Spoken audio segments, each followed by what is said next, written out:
नमस्कार मित्रों, स्वागत है आपका मेरे चैनल पर। कहानियों की श्रृंखला में आइए आज सुनते हैं मुंशी प्रेमचंद द्वारा लिखी गई कहानी ठाकुर का कुआं। मुंशी प्रेमचंद की कहानियों में समाज का पूरा परिवेश, उसकी कुरूपता, असमानता, छुआछूत, कमजोर वर्ग आदि की वास्तविकता प्रकट हुई है। तो आइए शुरू करें कहानी ठाकुर का कुआं। जोखू ने लोटा मुंह से लगाया तो पानी में सख्त बदबू आई। गंगी से बोला, यह कैसा पानी है? मारे बास के पिया नहीं जाता। गला सूखा जा रहा है और तू सड़ा हुआ पानी पिलाए देती है। गंगी प्रतिदिन शाम को पानी भर लिया करती थी।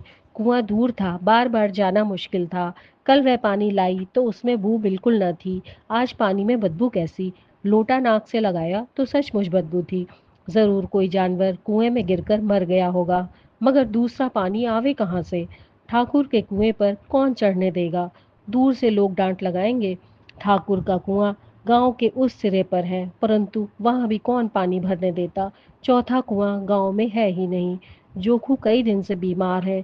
कुछ देर तक तो प्यास रोके चुप पड़ा रहा, फिर बोला, अब तो प्यास के मारे रहा नहीं जाता।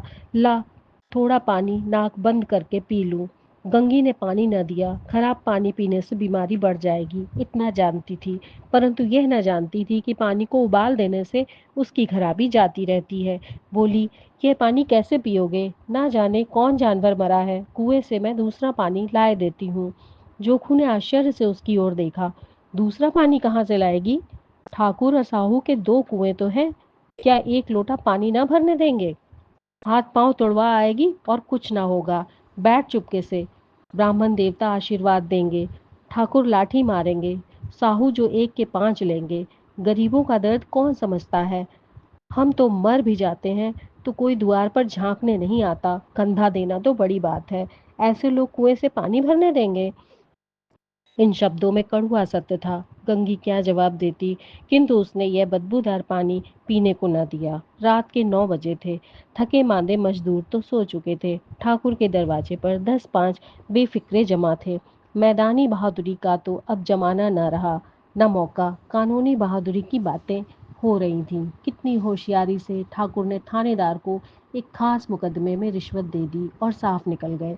कितनी अकलमंदी से एक मार्के के मुकदमे की नकल ले आए। नाजिर और मुहतमिम सभी कहते थे नकल नहीं मिल सकती।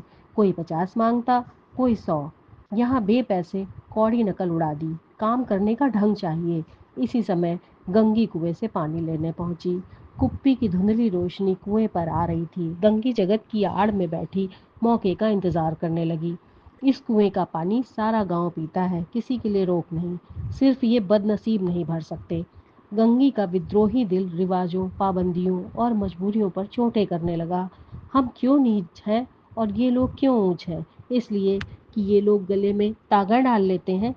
यहाँ तो जितने हैं एक से एक छठे हैं। चोरी ये करें, जाल फरेब ये करें, झूठे मुकदमे ये करें।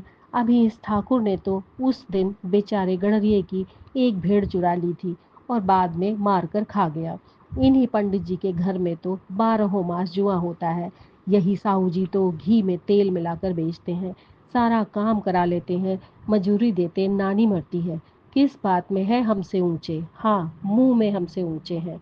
हम गली गली चिल्लाते नहीं कि हम ऊंचे हैं, हम ऊंचे। कभी गांव में आ जाती हूँ तो रस भरी आंखों से देखने लगते हैं, जैसे सबकी छाती पर सांप लौटने लगता है, परंतु घमंड यह कि हम ऊंचे हैं। कुएं पर किसी के आने की आहट हुई। गंगी की छाती धक धक करने लगी।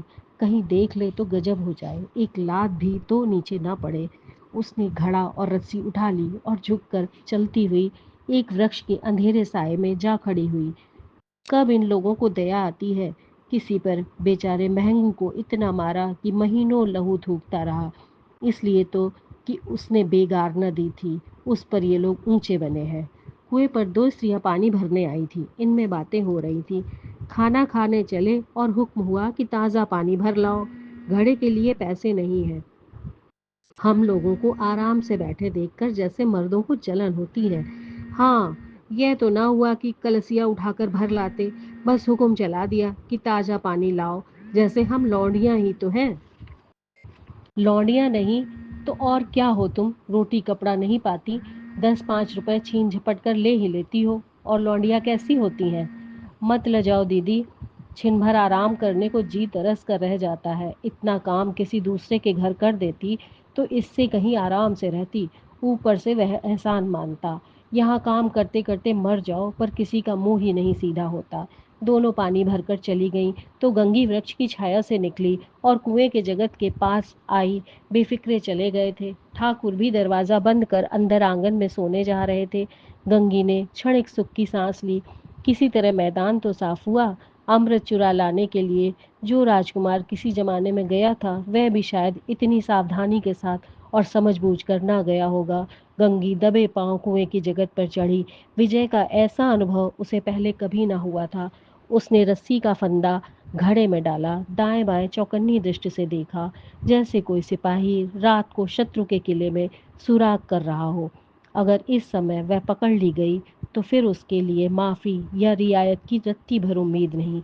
अंत में देवताओं को याद करके उसने कलेजा मजबूत किया और घड़ा कुएं में डाल दिया।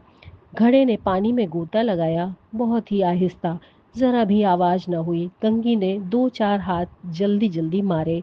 घड़ा कुएं के मुंह तक आ पहुंचा। कोई बड़ा शहजोर पहलवान भी इतनी तेजी से उसे न खींच सकता था। गंगी झुकी कि घड़े को पकड़कर जगत पर रखे कि एकाएक ठाकुर साहब का दरवाज़ा खुल गया। शेर का मुंह इससे अधिक भयानक न होगा। गंगी के हाथ से रस्सी छूट गई।